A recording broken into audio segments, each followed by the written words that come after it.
émission 2022. Bonne année à yo, papa, maman, Ozuli Bakou, madame, de nous suivre de partout dans le cadre du monde sur votre chaîne, la meilleure chaîne du moment, Alvin BAP, la voix céleste à la télévision.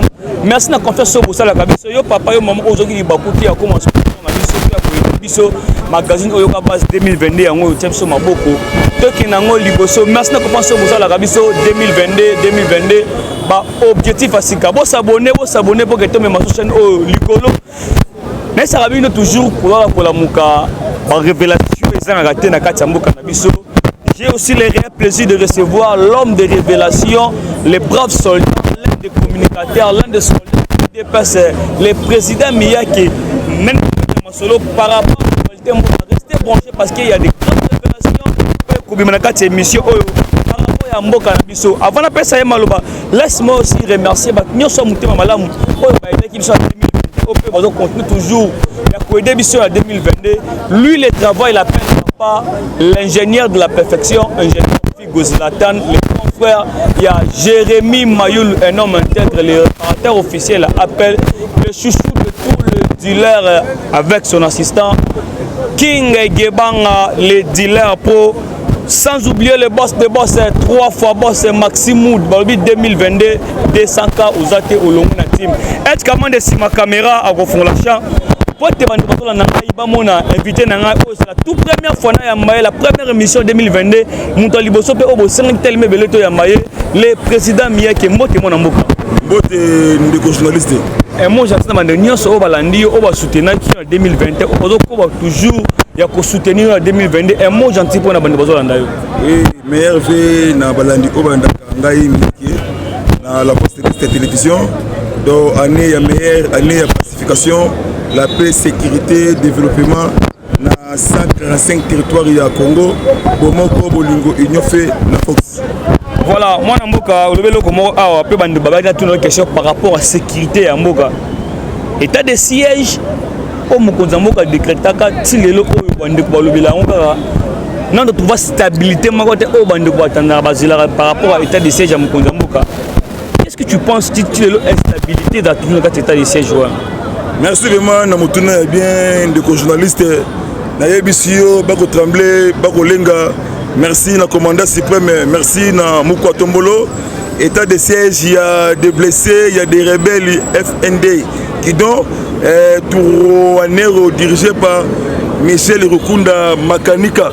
Donc il est des armées congolaises et FARDC béton et armée IPDF, armée ougandaise, va neutraliser toutes les forces négatifs.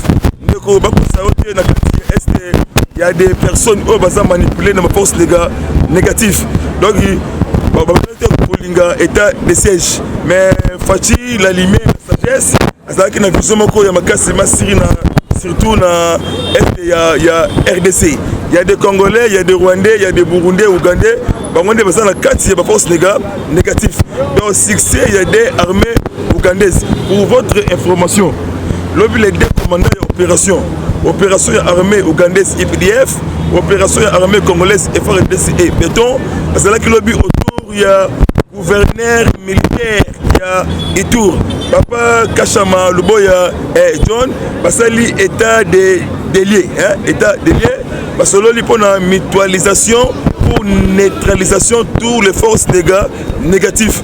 Agitation des bandades, Hippolyte Kanambe, Kasemberembe, Douale. Pas la tempête, c'est ouragan pour neutraliser avec les derniers coups. Vous pensez avec cette nouvelle année, est-ce qu'ils vont retrouver la paix comme auparavant? Oui, on va reprendre la Kimia parce que le combat est à niveau. Il y a frontière Ouganda, pardon, Burundi, RDC, mais c'est un combat, il y a Red Tabara, Azali, Burundi. Le 20 décembre, on va traverser plusieurs pays étrangers pour appuyer Red Tabara, diriger FNL Burundi. Dans Ruzizi, dans Ouvira, province Sud Kivu. L'armée congolaise a démantelé force 18 miliciens FNL Burundi. Au Bakoufi, plusieurs personnes capturées, plusieurs personnes blessées. Desali, agitation, président Burundi. Et Paris Senda est chimie. Par le biquet, parce qu'on a chassé des démons. Dans l'Est, il y a RDC. Surtout qu'il y a un vrai opposant à Kati Yamboka au Congo. lokola Aboubaka Keïta Ndiang alliance Martin Fayoul, Soriano Danyano Nissim alliance Moïse Katoum, bana silence radio bayebi ke Mukotombolo Fati Béton, la sagesse historique déjà à Longi Bitumba Terouti na Égypte biso ba djif noir. Donc ce qu'on a promis la paix, sécurité, Congo échanger pour na libéral. Voilà, mokonzi mboka na fin décembre kendeki na Katanga na Kasai, sali tourna Kasai, lobi azonga na kati ya mboka. Par rapport à tourna Kasai wana yo tant que molobila mboka, tant que l'un des communicateurs, yo moni tourna na ndeni. Oui, je suis fier de moi, Mia, que je connais beaucoup cette histoire de notre pays. Parce que Fatia Kendaki, on a intérêt quotidien. Parce qu'il y a un Kassai Cap Vert profond, on a ça l'évaluation sur sécuritaire, sur social, sur économie, la partie à grand Kassai. A comme kuna tambo la tali, ceux qui me konzambo ka kenda kité de journaliste Eza Mawamingi.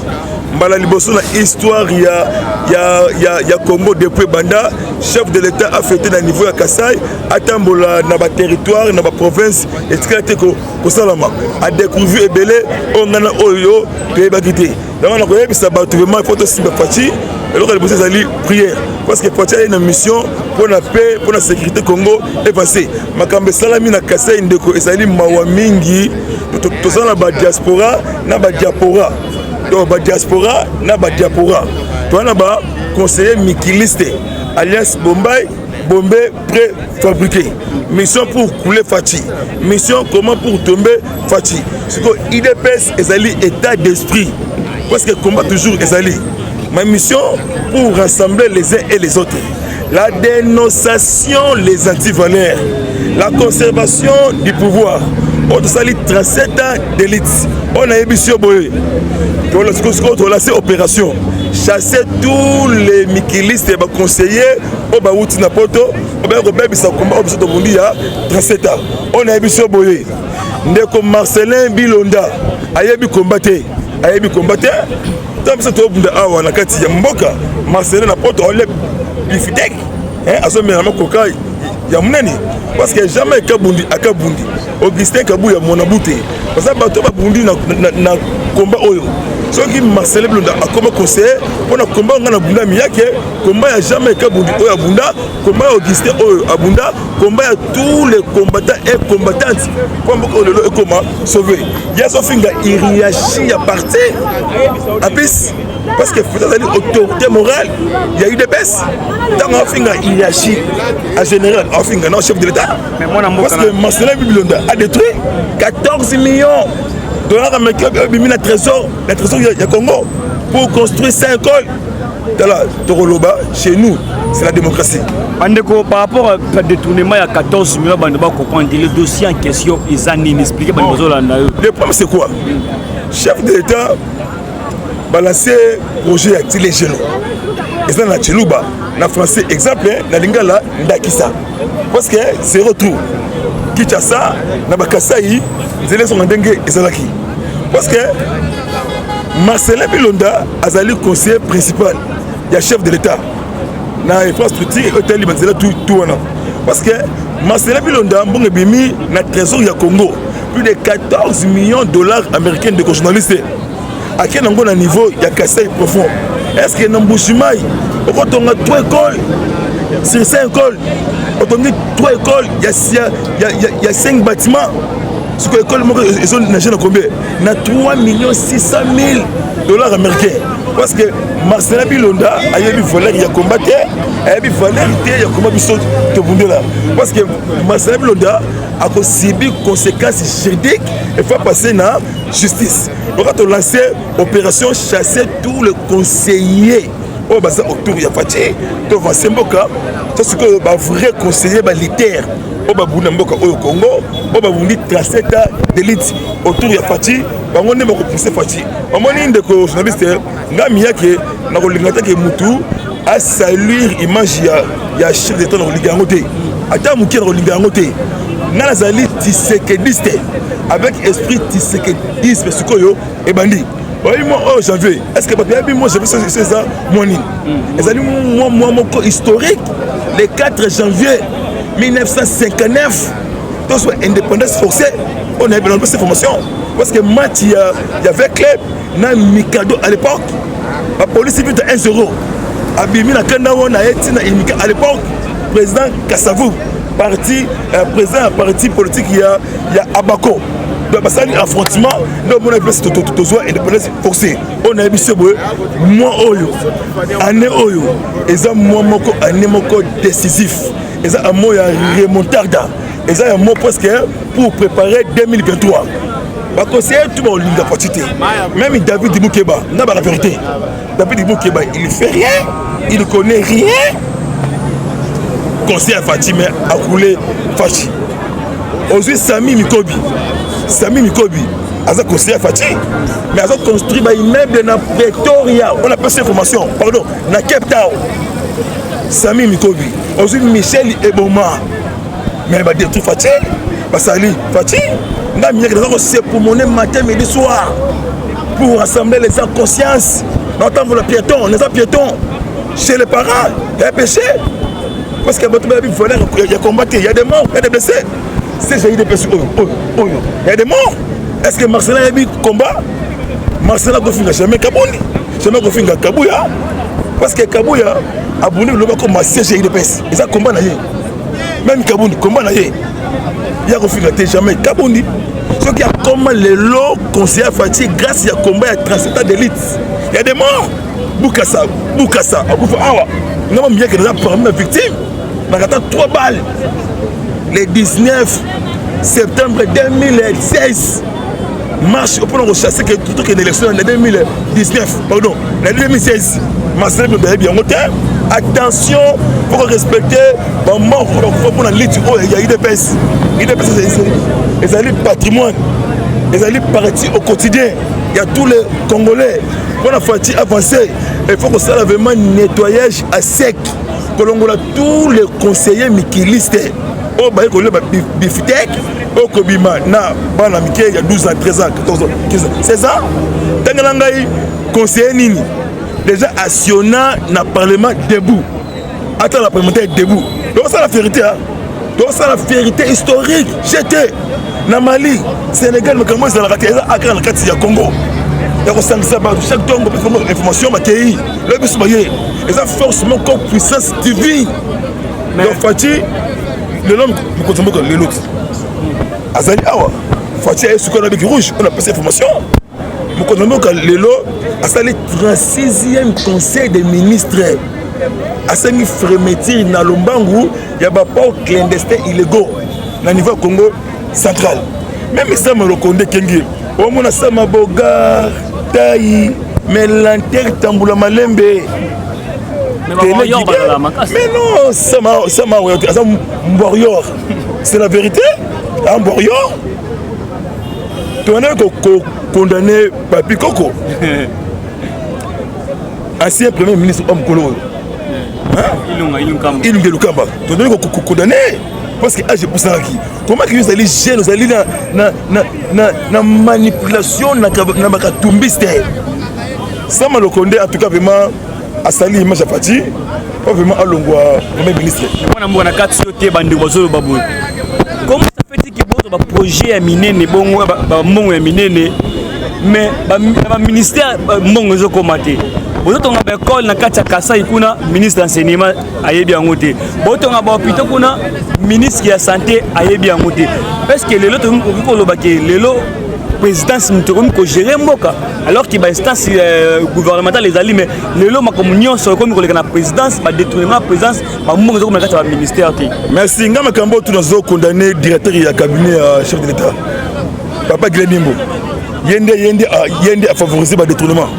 Comment que directeur et chef de l'État Azana Moussalama général Yamakas il y a examiner papier ni ne bimi ni ne koti les retourne d'abatu batambola mais directeur il y a cabinet à fonctionner ministère il y a santé ezali wana ministère de l'économie ezali wana ce qui va détournement oyo esalami awa na tamu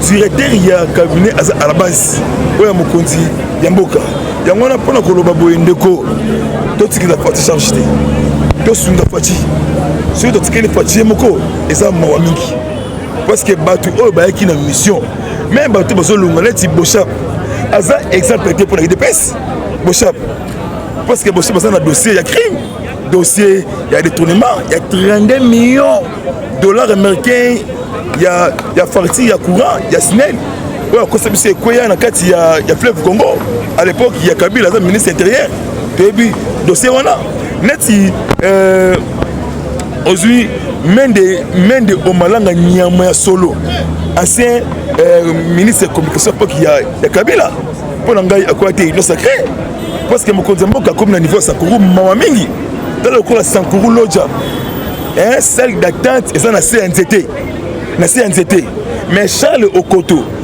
azali mtetela na Lodja aujourd'hui olenga nkoi na kati ya Lodja aujourd'hui Charles Okitundu na Lodja aujourd'hui Christophe Lutundulwa na kati ya Lodja na sepeli vraiment na évêque ya diocèse ya Tchombe ozolanda ya Tchombe o vraiment que afongoli makabebele sur Sankoro sur Stéphanie Mukumadi ndeko na biso boye la tempête arrive pour votre information le loba kokanga garde du corps ya colonel moko na Butembo lelo awa na Batongo parce que bakangiye na ba carton parce que conteneur et que ça ba carton tangu DGDA effrayé yango ba kokuta ba tenue militaire ya armée ougandaise donc pirates o ba kuti wana ba ouais ba nini wana c'est que aussi ya armée na ba colonel na ba généraux na ba capitaine bazali ba membre ya ADF na lu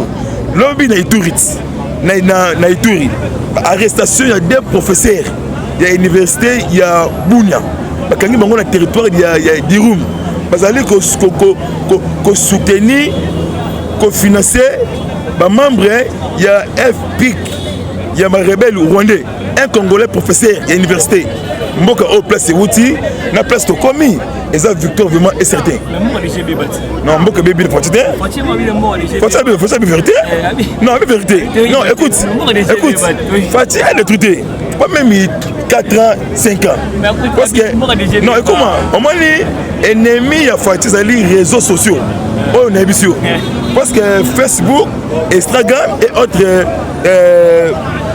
ma média ya réseaux sociaux parce que Kabila a dirigé Congo 18 ans mais Kanambe politique Kazebere destiné comment pour balkaniser notre pays de nos ancêtres mais Fatih destiné pour empêcher comme nous atteindre la balkanisation Fatih c'est le mortel avec vérité parce que Kabila a détruit Mboka Yakolobate on a vu que Kabila est millionnaire on a fait cette formation Kabila a un problème sérieux on a fait cette formation donc Kabila a la pongité pourquoi Kabila a la pongité on a vu que tous les biens Kabila a gelé au niveau de Namibie on a fait cette information à ça 4 ou 5 jours au niveau de Namibie à côté de Sam Joma ancien président il y a Namibien parce que Kabila a 7 entreprises poissonnerie privée il y a beaucoup donc entreprise fishing entreprise de samak ça dit poisson à Swahili oh il y a Kabila pour votre information Kanambe a déjà une prison ciel ouvert a sali accident a coulé 3 fois et ça c'est des morts symbolique on a fongolo boyé Kabila tous les biens gelés journal Time namibien oh bah ça les révélations azana plusieurs villas luxueuses il y a 36 hectares na niveau ya Namibie ndé ba gelé yango bakangi yango ndé Kanambe a porté plainte na média namibien pour votre information lobby ça qui na Washington et ça là qui congrès américain lobby et quand c'est lobby dirigé par John Biden autre pesa combo moi na Tchang aux États-Unis d'Amérique parce que John Biden lobby en anglais interprété en français un lobby historique dans le niveau ya États-Unis d'Amérique président sortant on a pour une élection a besoin de transférer pouvoir dans 200 ans de démocratie pour la bus c'est échec il faut qu'on multiplie qu'on revoir la carte Afrique si manger de l'air la carte RDC pour votre information on a mis sur même sur Kabila azotoka mais moto ezati pourquoi tokaté Bas sanctions sous américain. Dans l'ancien régime criminel AFDEL. Quand on a vu mois de janvier, mois de février, ils ont un moment historique. Ils ont un événement, pacification SRD, RDC. Pour votre information, Soriano, Danyano, Nissim, Alliance Moïska, Katoum, accueilli à niveau Exangani. Alors on est à l'Obikuna, bon fongola misu, pour nous minérer na bino. Est-ce que Katoum binde a ça mkolo minérer ya Congo? Mais Katoum a des types patrimoine yangai na yo. Bande retour oh bazali awa. Azalaki vendeur clandestin. Il y a uranium de île de Chikolobo. Pesali guerre froide na Corée du Nord, États-Unis, Pakistan, Corée, Syrie, na Russie. C'est Kabila et Hippolyte Kanambeka Kazemere. On a biso boye. Bako luka pati na moi. Na butu bako soyete. Otaye na kiss na kati ya présidence. Pas couler pati yende a couler. Elle lit moko sacré. Ngami yake non vie le remonter. Na kosa bien kalamingité. Ma mission ko dénoncer parce que combat et bandit.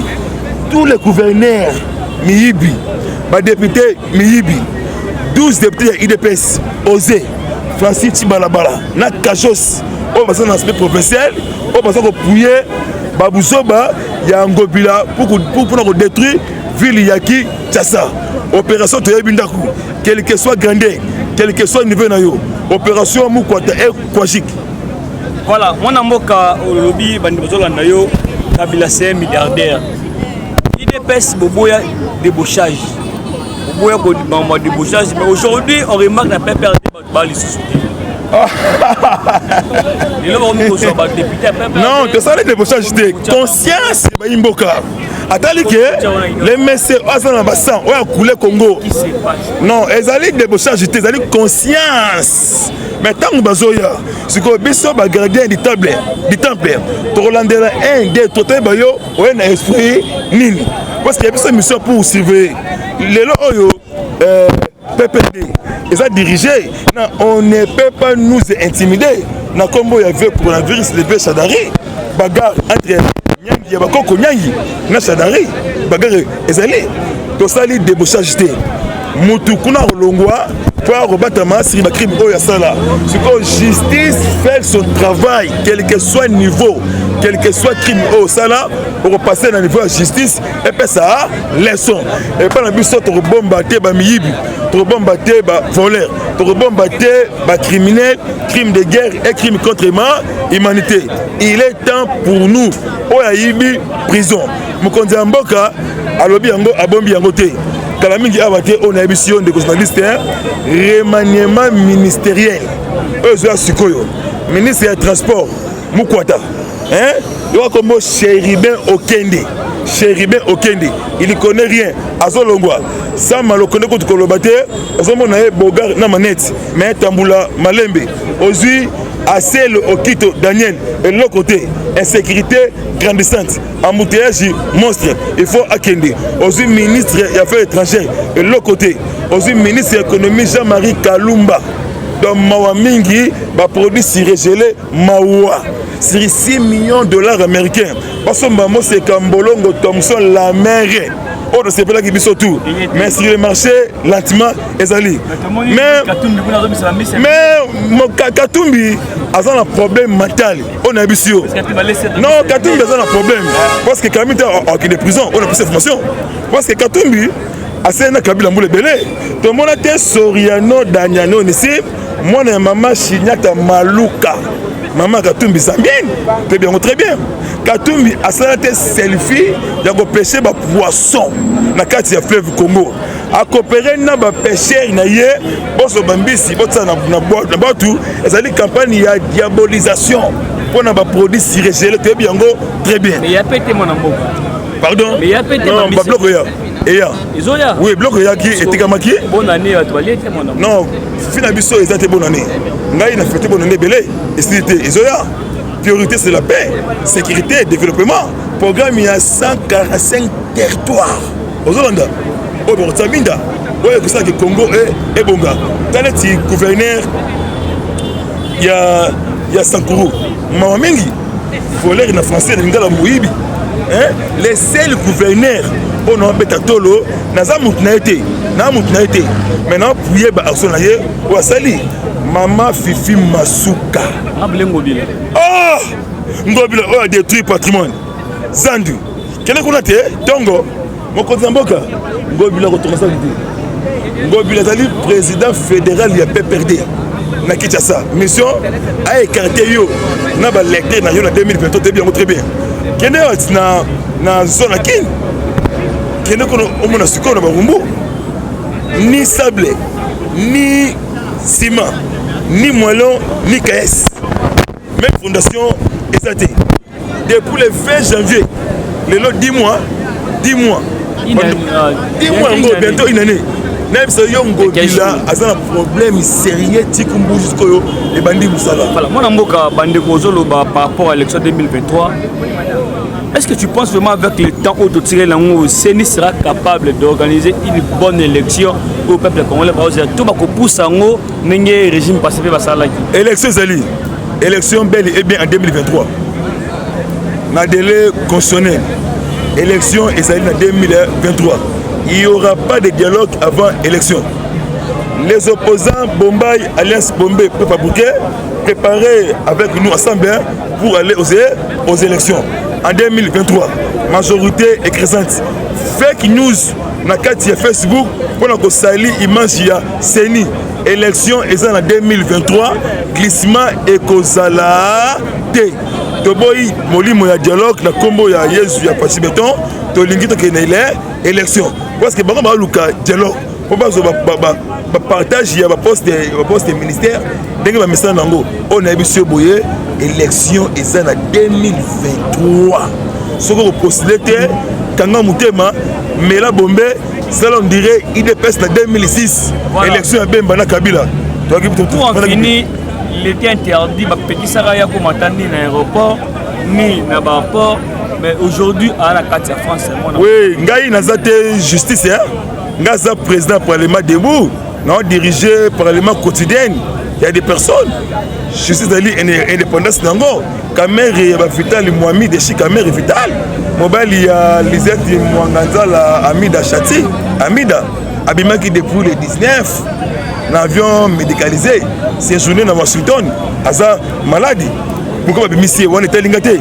Ngana ensemble ça ngai street politique. Nazate ministre de la justice, nazate ministre de l'intérieur. Nazali membre de pratique les misape. Non.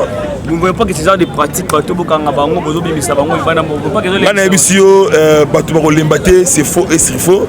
C'est faux archi faux parce que batu ba biliti oyo o za vrai combattante faut ba liti oyo. Papa Etienne Mamulumba appelle ça prophétie na Congo. On appelle cette information lelo. Alors bango il est ce pouvoir ba linga binoté. Tango ba songe la rabino ko sala trop tard. Appelle cette information wana. Alors bi kanambe a redépassé mbongo tu oya yibi na Congo a retika to gagner le côté. Ce qui bomoni ba force étrangère na mboka bolongo la panique et ko sécuriser pouvoir obino bouder la part passe moko mboka les lots à mettre garde. Alors bi tous les carburants et quand on là il y a c'est oh makambu ya groupe ya Ledia babomi yango on a biso boye bako lenga tremblement de terre et bandit. Didier Didier, discothèque de France, coordonnateur IAG francophonie. Mbongo Bungi, hein? 26 millions, oui, c'est un voleur. Donc 6 millions d'euros. Kozonga Mokondi Mboka, 26 millions d'euros et monani, lobby. Mbongo et monani, lobby. Ce que Ebimiwa, et monani, lobby. Ndel Nicolas Kazadi, ministre des Finances, à lobby, j'ai sali Méteni en 2022, dans le mois d'août. Alors, Banzela et Kosalama, j'ai ils étaient délocalisés. Awa, na kati mboka et Kosalama. Voilà, nous sommes. Gouverneur Yamalam Kaka, Maman Nabiso, Fifi Masuka, Beto ya Lualaba. Voilà, c'est l'événement historique. On a trésor, ma conseiller, ma Fifi Masuka, au niveau ya Lualaba. Merci, mon amour, quand on a ce émission Nabiso. Peut-être maintenant on tourne te bandi na sinangela singa ba ko poser bazoli mon téléphone peut dernier mon azani. Oui, na o tudingate na yebisa baninga. Bientôt arrestation, il y a ancien président assemblée nationale.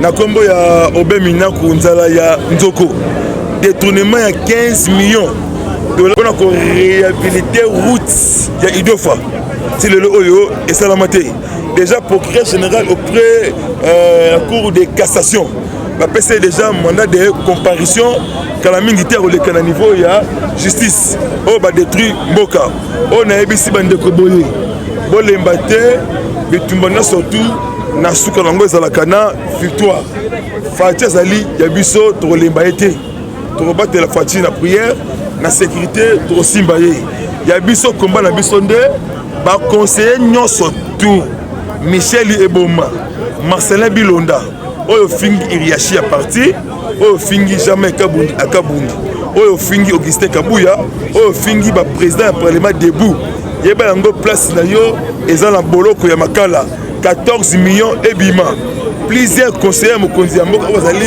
impliqué na détournement ya 5 millions de dollars américains ya projet ya Daipen oyo bimisaka poulet oyo bimisaka mak oyo bimisaka bloc ebele na niveau ya commune ya Sele tala bato ya boye est-ce que bato ya boye bakozala ba ministre bato boye bakozala bakonzi ya mboka bango baza na bana na poto baza na basi na poto ata bebisi awa etali ete to bayaki na mission ba barre Fati ba couler Fati to bebisi bango na malembe avant de ça la marche mako ya munene akala mingi te ba démissionner na malembe ba tika place bona bata ba vrai combattant d'élite o ba bundela mboka o traceta d'élite numéro na ngai sur WhatsApp o lingi to solo to échanger sur mama ya mboka plus 243 97 360 50 14 sur WhatsApp même moral même amour même combat Nzambe abatela bino tribalisme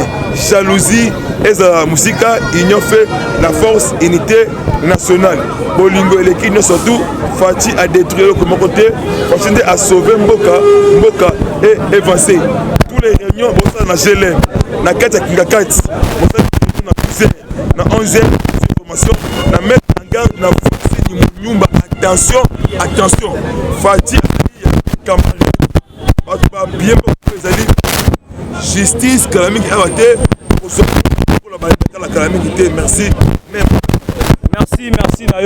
merci Nayo 4 PF dont Ilunga 4 PF de Ilunga les boss sans oublier Jubilé Kabouya que le bon Dieu vous bénisse mes frères être comment de ma caméra tout ce qui c'est mission boy papa maman Ilunga biso pour soutenir mission 2022 en sponsorisé par mission avec vos moyens et comme ça la biso bien on se retrouve au prochain numéro toujours ce même plaisir même ambiance nous le bye bye.